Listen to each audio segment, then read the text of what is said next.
Hello, everybody. Welcome to the December 28th Zeitgeist Movement Radio Show Global, the last radio show of the year. That was a blast from the past from my high school years, Rage Against the Machine of the early 90s, Lyric.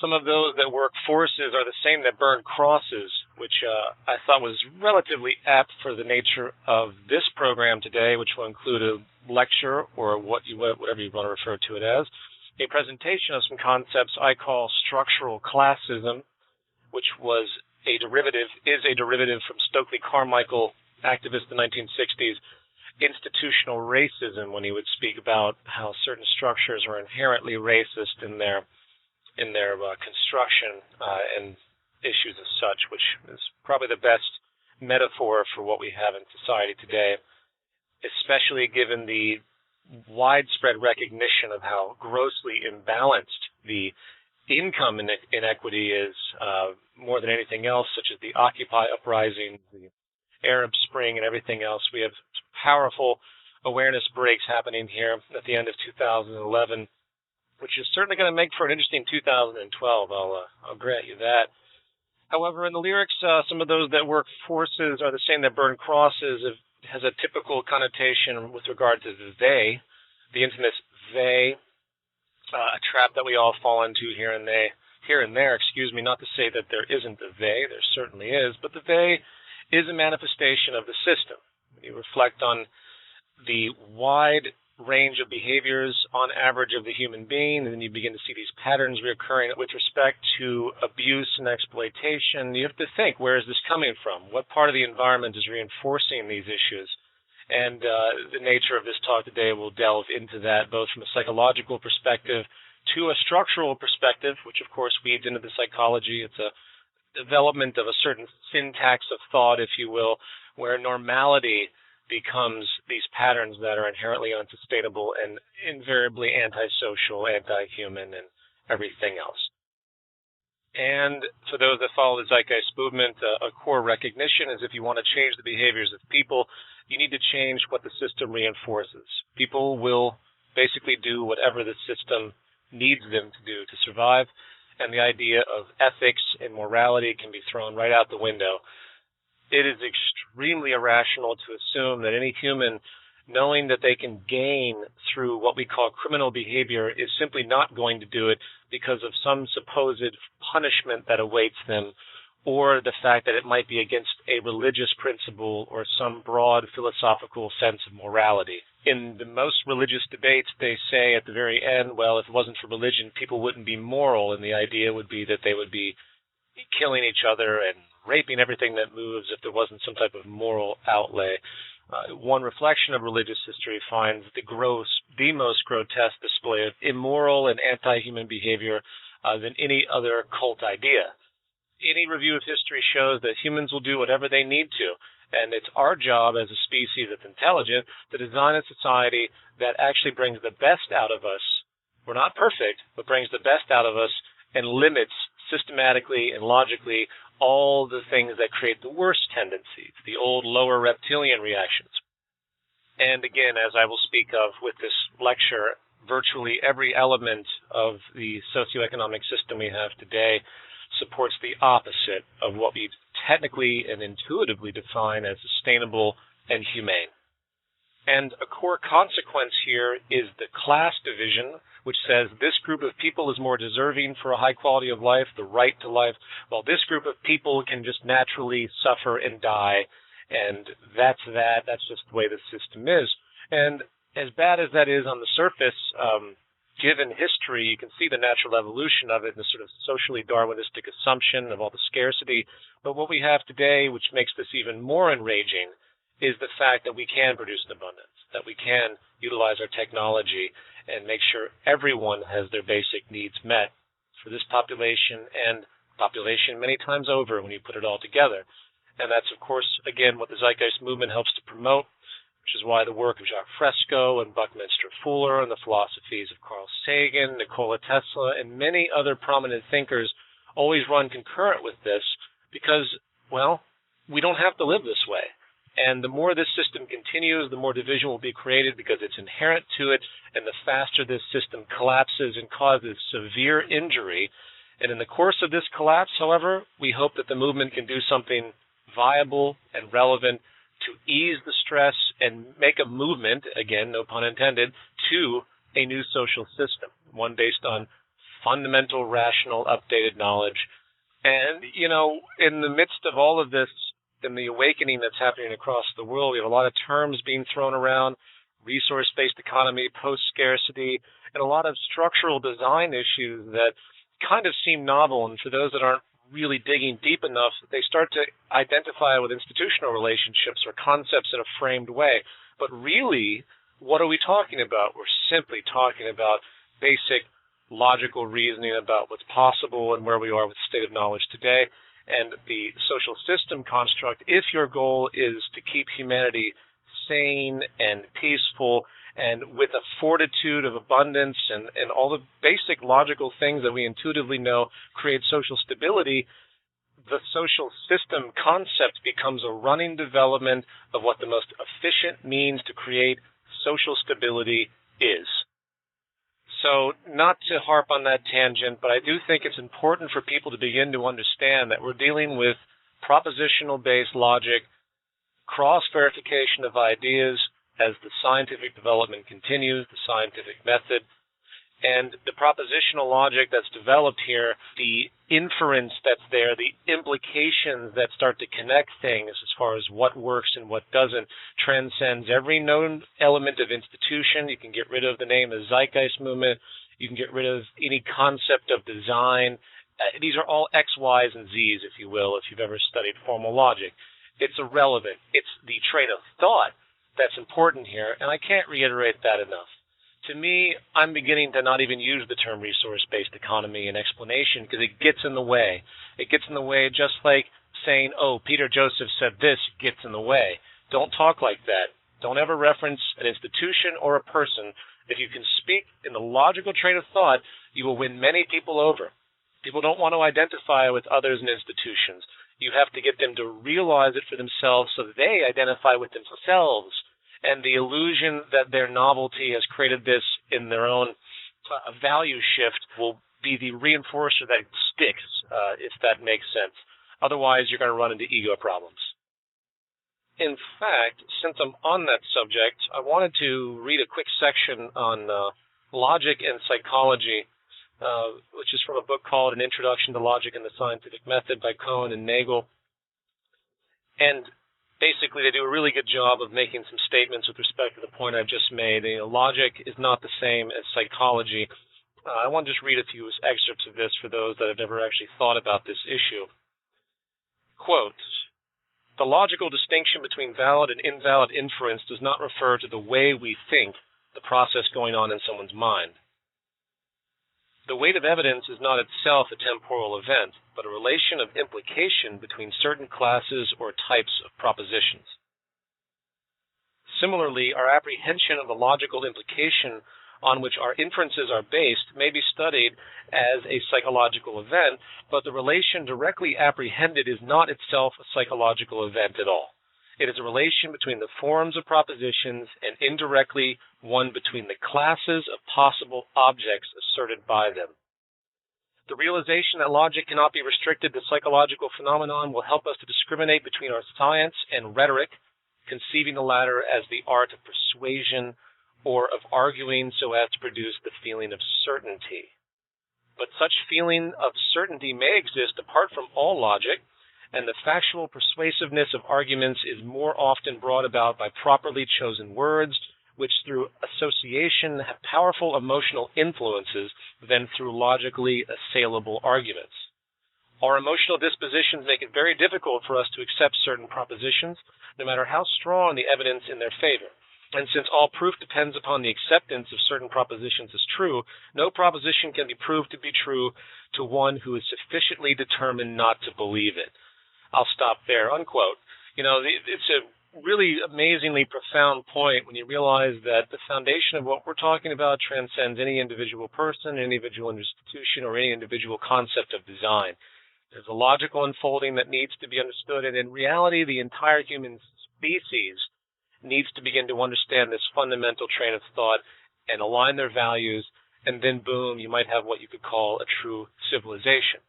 It's finding that common ground in a process of reasoning that really cannot be transcended. Okay, enough of all that rambling.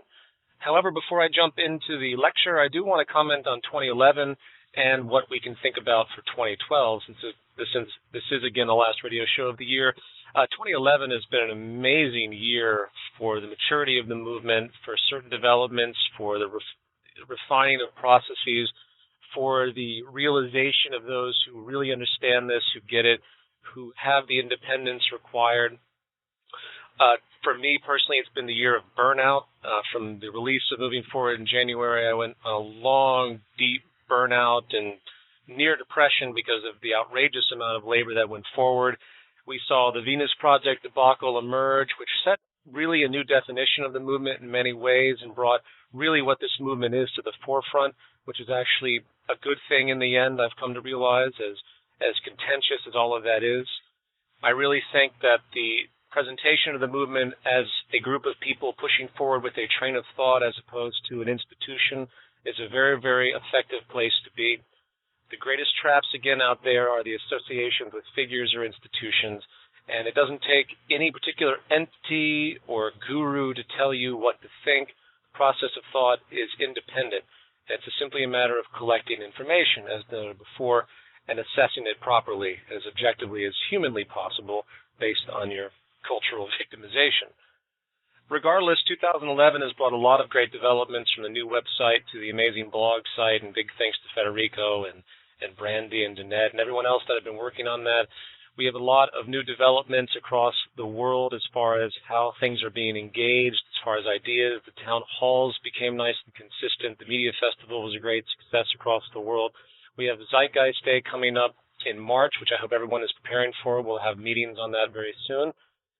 It's been a very unique year, and I think 2012, superstition aside, is going to set the stage for a lot of other developments. One thing I think is worth commenting on is the Global Redesign Institute and what this means, and the technical approach to the redesign of a region, and then public display of that to show people that there's a new solution. We talk about transition a lot, and I really think that people are going to get behind a new social system when they see the technical relationships of the system in a very discrete way. So you can have a Los Angeles redesign team where they take on certain infrastructure issues, forget the concept of money, and then redesign it logically based on where resources are, based on what the necessity is, based on what sustainability demands, peak efficiency, and all of the attributes that we've talked about in the materials. And you present a logical blueprint of what a new social design would be from an infrastructure standpoint, physically, energy, transportation, all of that. And you cater it to the region specifically.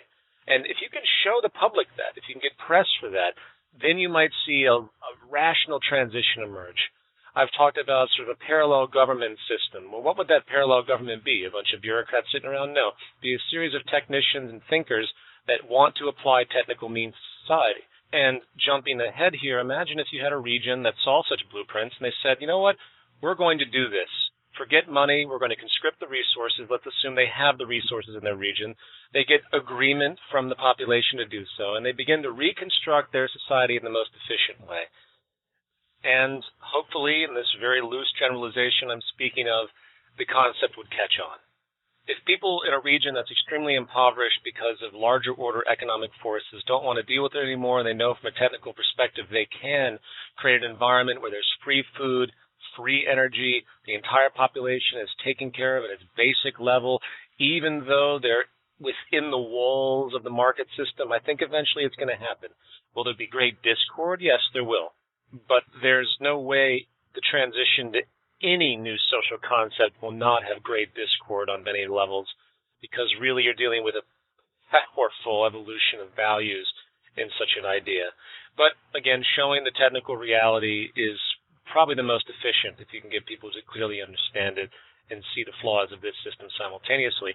And of course, that leads us to the breakdown, speaking again of 2011. Come 2012, with the debt crisis, the unemployment crisis, the energy crisis, oil is now inching back up again, the inflationary issues, if these bailouts continue, there is a witch's brew of elements here that have really yet to blow up as far as my analysis is concerned. And again, the prophecy aside, 2012 has all the earmarks of being a very, very complex and destabilized year, which means we have to be that much more vigilant in the communication because destabilization leads to change. You know, one thing I am going to talk about as I get into the lecture, the NPAA and the SOPA, the new legislation to get to the Internet, and national security nonsense, extensions of the Patriot Act that are protective measures coming from the state in the United States, which really, and whether conscious or not, frankly, sees how threatened they really are, sees how destabilized things are becoming. And what do you do if you're trying to protect? Well, you make laws to inhibit people's freedom, inhibit the freedom of communication. Age-old tactic.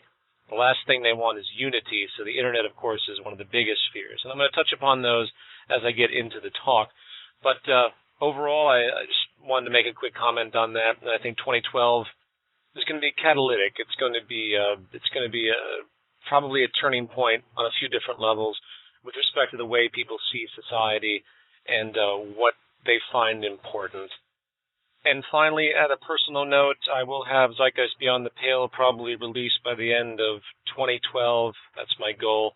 And I'm also intending to do a series in the meantime, of maybe 20, 25-minute blocks, which would be considered a web series, which maybe will occur an episode a month, in a very different gesture that will take place in a live action setting regarding cultural absurdities and almost have a humor component to it. It won't have the name Zeitgeist. It will have a completely different name and be a very, very different approach to more or less the same ideas, however, in the hope of gaining a wider demographic. Basically speaking a different type of language that others will find entertaining that's very different in style from the Zeitgeist film series or the like. So that's something else I'm working on. So I have a lot planned between the Global Redesign Institute and these two projects, not to mention the refinement of lectures and everything else. We have all sorts of updates coming soon. And for those that are interested, the end of next month, I will be speaking at Columbia University with the Artemis Film Festival. They'll be showing Zeitgeist Moving Forward. And then in February, early February, I'll be speaking in Israel at a Z-Fest, kind of global peace arrangement that they're doing with the Zeitgeist Movement Israel. I'm looking forward to that. Some might remember I was going to go in December for this Project Peace on Earth, but I had to pull out of that due to schedule problems and some organizational issues on their end. But their concert looked like it went pretty well. I did some visual contributions for that. And then, of course, in March, we have Zeitgeist Day in Vancouver, which should be very, very, very good. They've been doing great work on that, a big 3-day event, which I'm trying to get the updated data for, by the way. So as soon as I have that, an email will be sent out, and anyone that wants to attend that should have the ability to do so as far as arrangement. But we know people like to plan in advance. So that's that, and let's go into structural classes in lecture number 6. Oh, and by the way, you might note, those that paid attention, that lecture number 6 was called something else regarding values. I realized that that subject matter, as I had written it, had basically already been covered in prior lectures, so I'm skipping that one. So we're moving ahead 1, structural classes in lecture number 6. So what is social class? Social class is usually referred to in an economic sense, but it could also have a cultural component to it too. And basically, it's an arrangement of people in a society from top to bottom, abstractly speaking. And at the lower rungs, there are the less deserving or less skilled. At the higher rungs, there are the most deserving or most skilled, at least as far as the theory goes. It's a reward-based stratification with the assumption that the place someone finds themselves is somehow inherent to their quality when it comes to their contribution to society, generally speaking. As a brief aside, it's intuitive to think that those that contribute the most to society are given the most reward, hence your incentive system. But that's actually not the case because of what the actual method of attainment of income actually entails, which is differential advantage and abuse and exploitation. Therefore, that kind of fantasy utopian notion holds absolutely no validity. But I'm getting ahead of myself. I would like to point out, if you look at pay scales across, especially the United States, those that make the most money are in the positions of least contribution across the board. And that's something I think everyone should keep in mind as we go through the structural elements of this system and psychological, that the very premise of the reward system based on class is intrinsically faulty and does not subscribe to the idea that those who work the hardest are actually the most rewarded. However, if you look at primates in general, class relationships are very much there. Stratification of, say, baboons is very apparent, very solid, very consistent. Not all primates have class, but it's extremely common, and this has been used as a human nature argument for a long time. And I think it's probably valid to say that given certain scarcity implications, survival of the fittest, so to speak, does come to fruition in a Darwinian sense, and those that are the biggest and strongest will have more power to preserve resources for themselves over someone who's more enfeebled. That is fundamental, I think. But that doesn't mean that human society is stuck in that pattern. If you remember that we can think and we can adjust ourselves and diminish certain lower brain reactions if we choose to be conscious of them, we can be rational in how we approach things, then the class association through the genetic implication, it becomes nominal and almost irrelevant because of really how much control we really do have. And when the larger order realization comes into play that we are indeed social and we have to have a social sense of relationship, that our personal interest must become social interest for our long-term evolutionary fitness, then it becomes even more apparent that our logic can prevail and we can create a system without economic class, which would gain more stability in public health, which I'll go into in a moment. But the point I want to make here as well is that class is not explicit to money and resources. You can have stratification of many different things. You can have the abilities of some amazing skill. You can have an amazing skill that someone else has not perfected. And in its own right, that is a class relationship. When you go to a dentist, you're not a dentist. You might know something about basic dental care. You might not be an expert like they are. Therefore, there is a class relationship to that as too. There is a stratification of knowledge and place.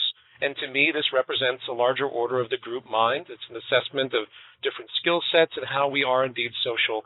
And certain specialized attributes are natural to the condition. Therefore, equality, as it were, is actually impossible in the broadest possible theoretical way.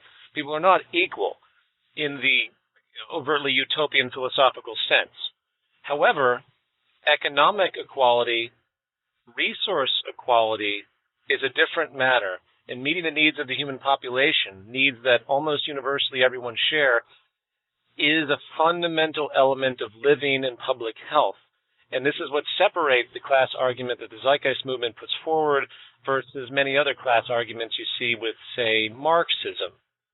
And this basically brings us back to the logical denotation that was made earlier, logic versus psychology, values versus rigor of thought and scientific integrity. The issue is public health. Is there evidence to show that the class relationships we have today are good for public health and our evolutionary fitness, or are they detracting? Are they bad? Do they cause sickness? Do they cause mental disorders, heart disease, and all the factors that we've come to learn? That brings me, of course, to the work of Richard Wilkinson and Kate Pickett. I strongly recommend their work, and you really need to look at their sources too, because it's based on vast sociological studies over long periods of time to show that no, it's a myth.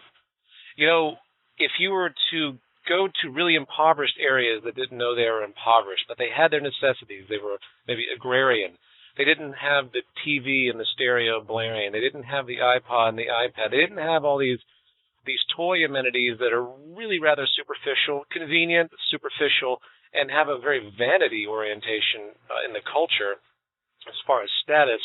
They're very happy people. It seems like people can be extremely happy with what we might consider a very minimalistic form of living. They're living in what they've come to understand, and happiness is not contingent upon their property. It's not contingent upon comparison. So in a world that's covered in media now, in a world where you have mass division and people with massive mansions and jets parked in their front lawn versus the innumerable amount of people that have quote, nothing in comparison, a psychological distortion, the psychosocial stress comes to fruition. And people begin to think that their value is less, that other people are gaining more than them for whatever purpose, that they're less of a human being, and then hence the neuroses continues. And that neuroses, of course, is reinforced by advertising and other mechanisms.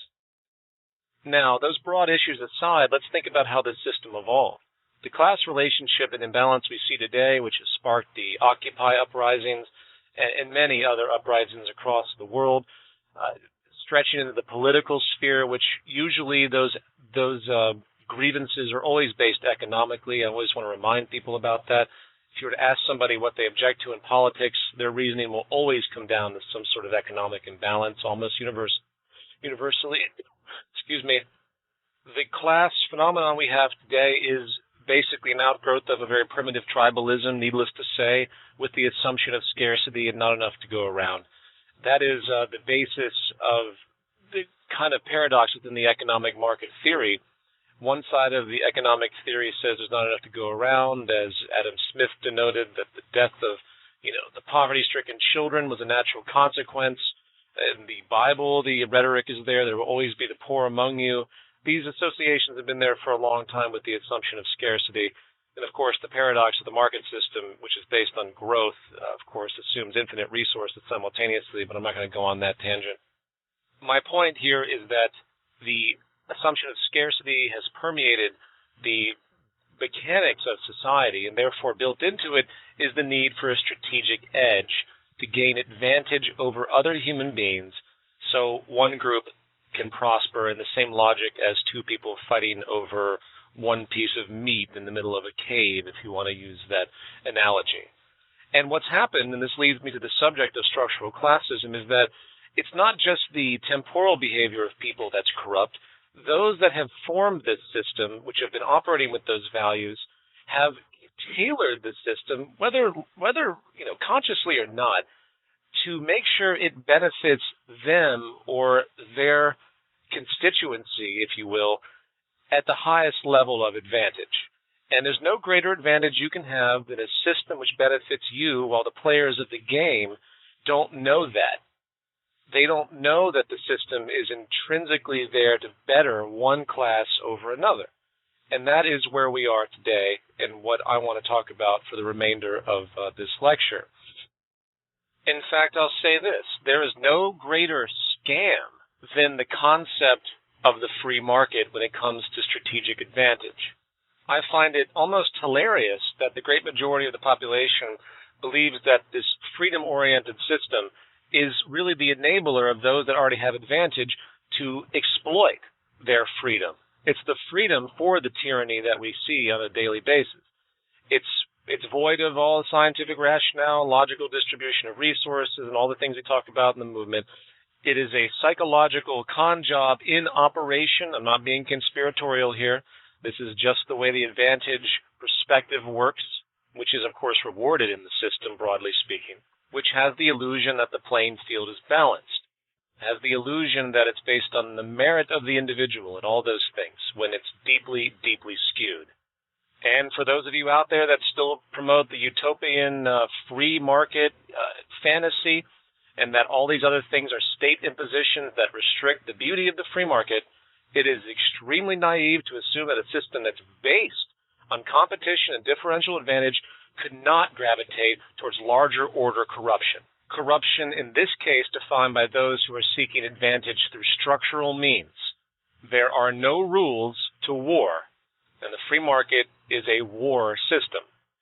So what is structural classism? Structural classism are the components of the socioeconomic system that guarantee imbalance, guarantee oppression, guarantee draconian legislation, which I'll talk about a little bit later as I talk about the SOPA, the NDAA, etc.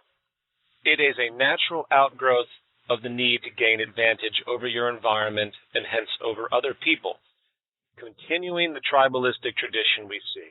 And the most scary attribute of all this is that the more the system fails, the more the destabilization occurs, the more problems that arise, the more compounded these protective and dominant and totalitarian measures will materialize. it works really against transitional ideas in a certain sense, which is why a broad change of world perspective has to emerge, which is why it's so critically important that the ideas of access abundance, post-scarcity, the recognition that we can create an abundance to meet the needs of the human population at a very high level. As an aside, let's remember there's always scarcity. It's a rational disposition, an organized form of thought that says, okay, yeah, it's a little bit violent for me to want excessive amounts over somebody else. Why? Because it's impossible for all of that to go around. Therefore, it's an unsustainable concept and can only lead to conflict. In fact, I would say it's an issue of social maturity. And as will be alluded to as I bring up these points, the free market model of socioeconomic paradigm, the monetary market system, really is a strategic form of violence. The imbalance and the mere generation of poverty in and of itself that isn't necessary really is violent. It is a structurally violent system. The first component I want to talk about, which of course I've talked about before, but we're going to be organized here, is the use of debt. For those that are not familiar, money is created out of debt. Debt is an imposition. Basically, every single dollar produced assumes that some form of energy or labor is going to represent that dollar. And the punchline of the whole thing is that the debt becomes displaced. The responsibility of that debt is displaced. In other words, if I have $20,000 in a bank account, but I have myself no debt, no student loan debt, no credit card debt, I'm debt-free, somebody else is responsible, liable for the $20,000 that you have. Think about that. And as the iteration of the economy works out, it's very obvious to see how the debt becomes displaced and moved down the socioeconomic ladder to the poor, or in effect generating the poor. Now, why is it that that occurs? Well, it has to do with income inequity, which is based largely on investment or the use or acquisition of interest. Interest, which will be component 2 here, I'll talk about investment more so in a second, is a double-edged type of problem. On one side, the interest system punishes those that cannot afford outright to buy common social amenities such as a house or a car. So if you're poor, if you're middle class, or even upper middle class in many cases, you don't have cash on hand to buy a $150,000 home. You have to take a loan from a bank and pay exorbitant amounts of interest on it. Usually at the end of the term, it's like sometimes 60-70% of the principal, which is just insane.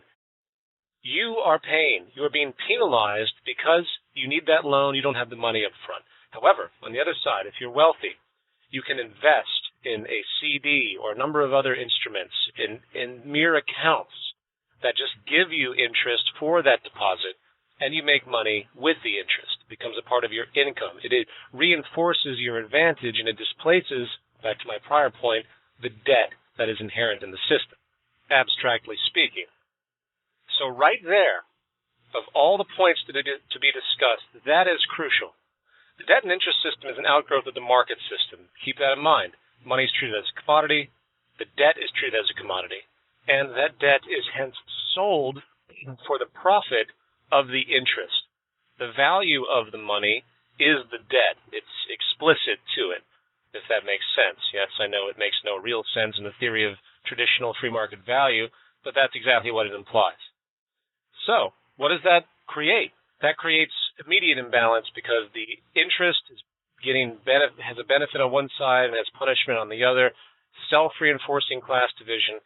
And the most amazing thing about this is that it puts people in positions of servitude, both on a local level, meaning employment. You get out of college, you have $80,000 worth of debt. You are ripe to be essentially enslaved by whatever corporate institution sees that advantage. And it's a natural psychological element because you're imposed upon. You are in a position of imposed scarcity. Therefore, you are going to be less picky. You need income at all times because you're already in the red. That's one side. Then there's the use of debt to conquer and enslave whole countries, which was talked about in Zeitgeist Addendum. Another powerful element to consider. A lot of the horrendous poverty problems you see in Latin America, Ecuador, and all of these places has to do with IMF debt bailouts, as it were, which we're nothing of the sort, and I'm not going to go on that issue, but it's used as a tool. It's a weapon. And in that context, you can begin to see the global stratification problem. You can begin to see how, just as banks have the ability and power to do this here locally in the United States, for example, these larger governing banking institutions have been given some erroneous power to make money out of nothing and to put whole countries in a position of servitude and liability.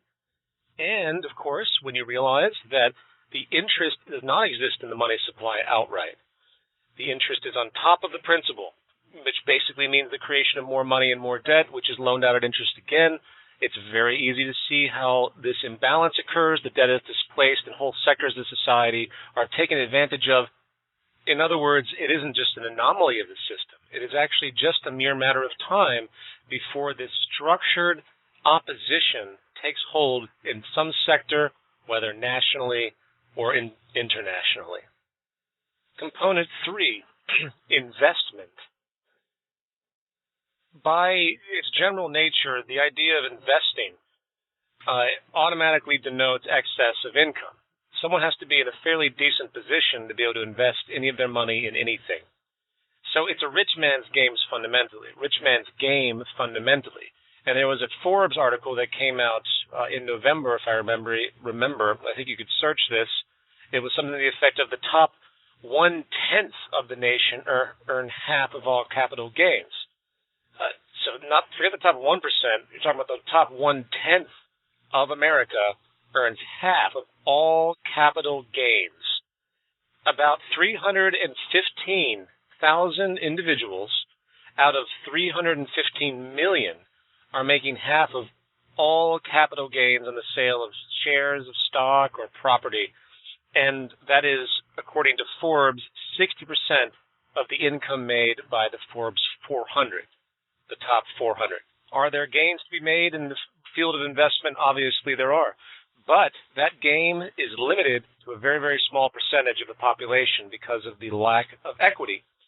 In a country now where 1 out of 2 are basically in poverty, there's a very small fraction of people that actually have the risk factor, the risk flexibility to invest in the way that these guys do. And that is inherently structural. Therefore, it is another form of structural classism. And on that subject leads us to component 4, which has to do with lobbying and legal legislation coming from the U.S. Congress, or any country for that matter, and how the game is always to be more and more lenient on the financial liabilities of those of the upper class. I shouldn't have to express this too much. It's obviously on the tip of everyone's tongue. Probably one of the few things people like Warren Buffett and these wealthy people could ever comment on with any integrity, how they know they're not paying as many taxes, how they know, Bush reducing capital gains taxes continues to benefit the rich. However, it's utterly insane and naive to think that the government would not be subservient to the financial powers because the financial interest itself is what controls everything. One thing I'd like to recommend to those that don't believe that think we're in a different paradigm than we ever were in America or across the world or throughout history, frankly, at least past 2,000 years, the history of empires, the history of the post-Neolithic world where this confusion and immaturity of society has led to so much grave imbalance and fear and power neuroses, is to see how it's been prior.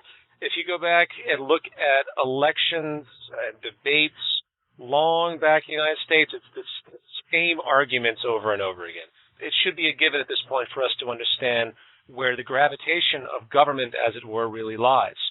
And it is absurd to believe that there's ever going to be legislation in benefit of those that need it, the poor, because it will systematically limit the true driver of the economy, which is the rich. We now live in America in a plutocracy, a plutonomy.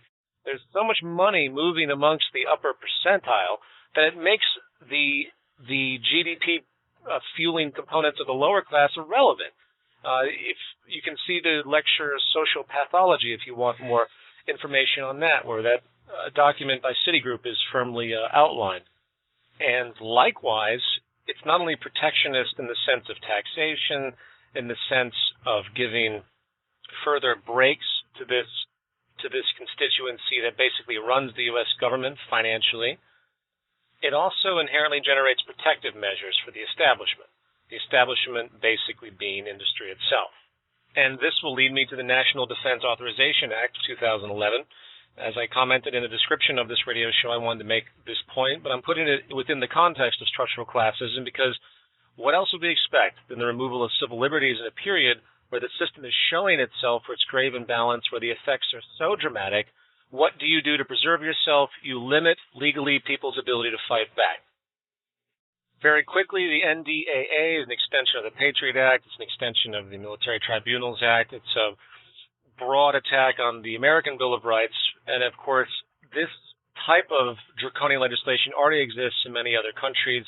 U.S., because of its spoiled disposition and general balance, has been a little late to the game, but the chickens have been coming home to roost, so this should be very much expected by everybody. One thing that I don't think is rational are those that see this as a blind power kind of generation. You have this in sort of the more conspiratorial thing where it's a blind power control issue.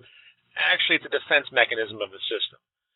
Using the guise of terrorism, there's a whole fundamental logic going on behind the scenes that says anything that threatens the establishment will be deemed terrorism.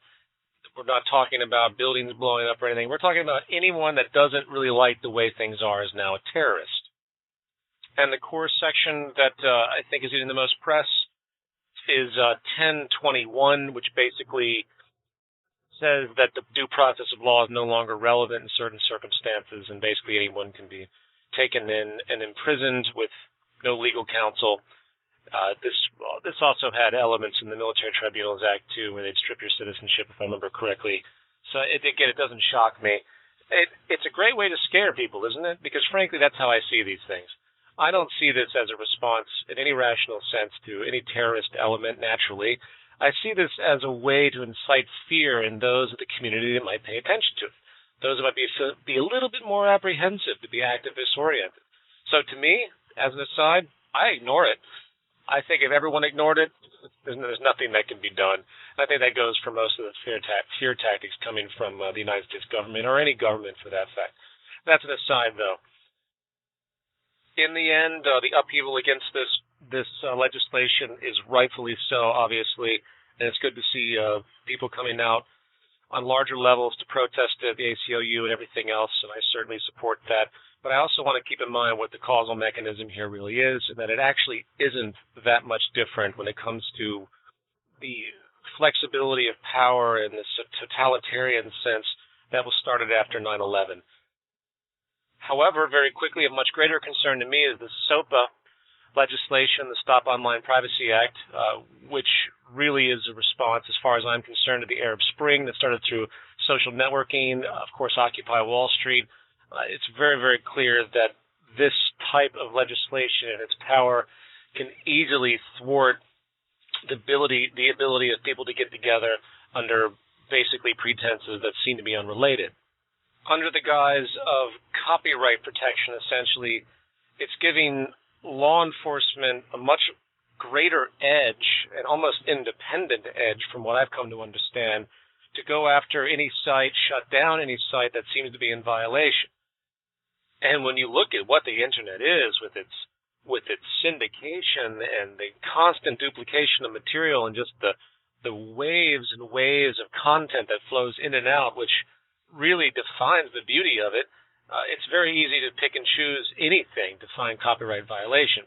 We could have the zeitgeistmovement.com. We could have a general image that was utilized, that's a stock image.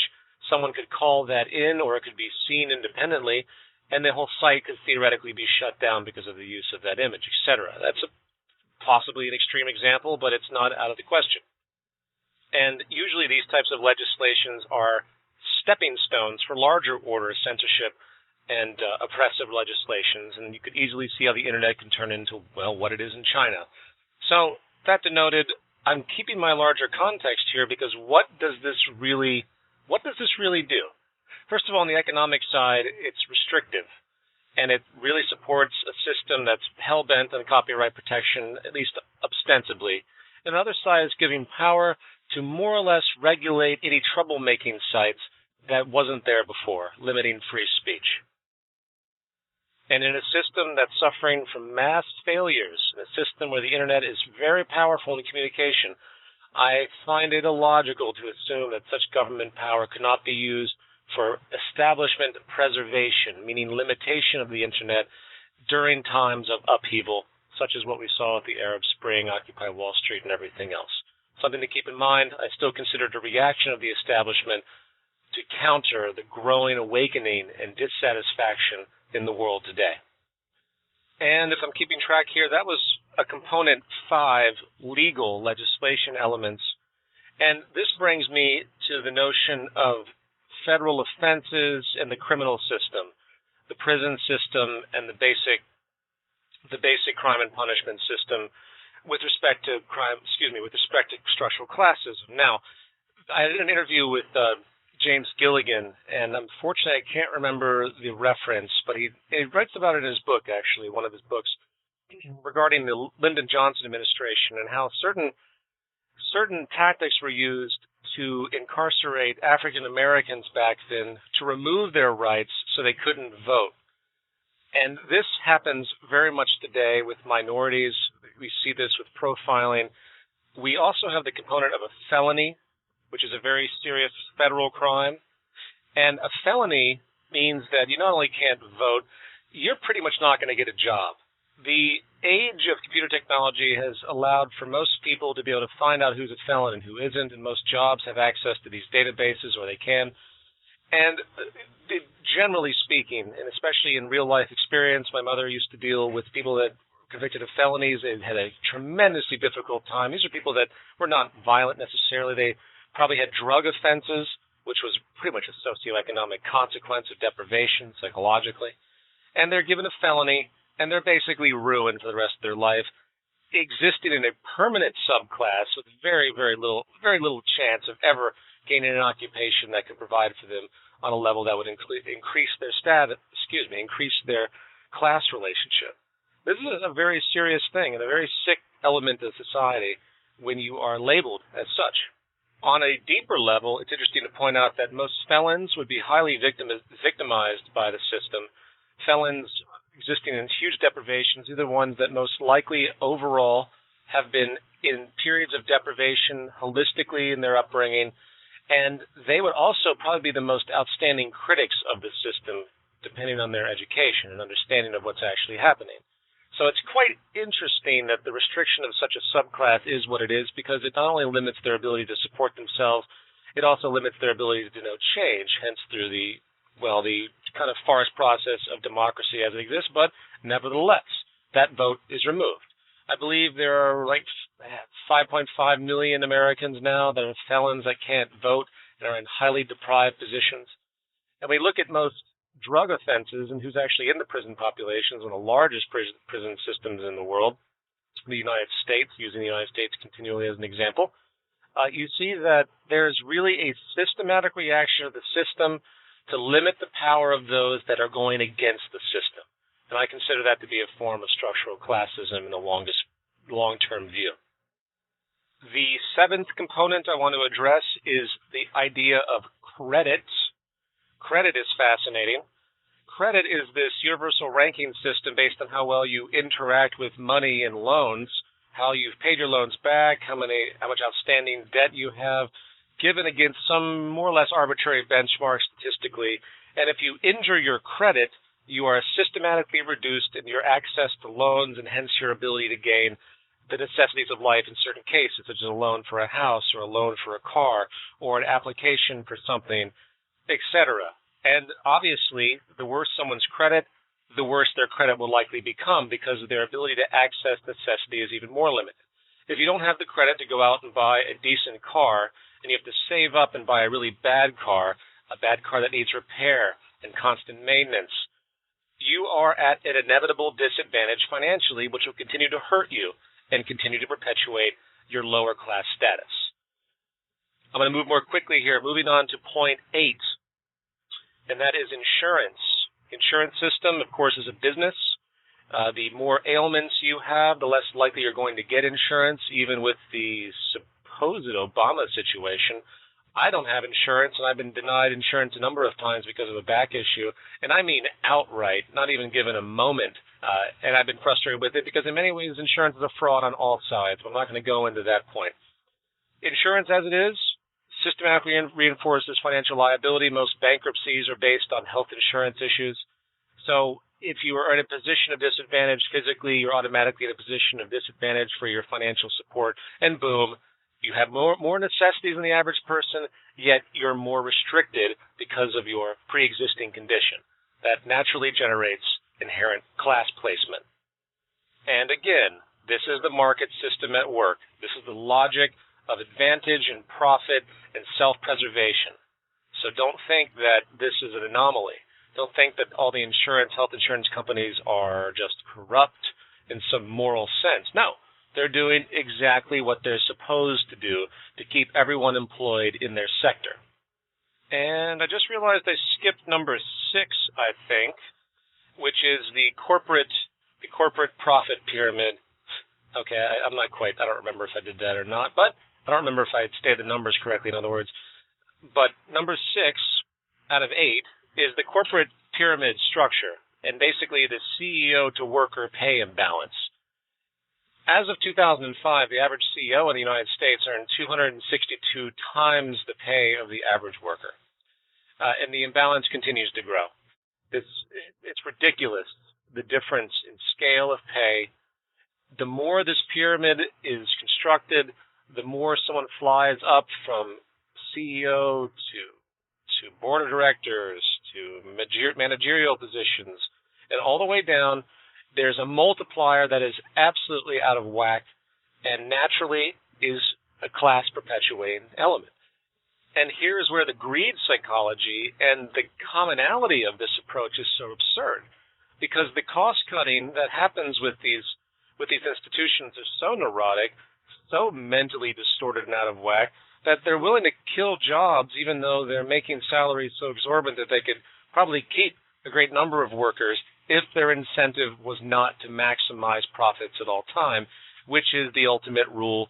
That's what you do for your stockholders. That's what the value of your corporation is. So it's basically inherent to the system. If you're going to maximize profits for the corporation as a whole on paper, why not maximize profits for yourself? So I'm going to stop there because I'm tired.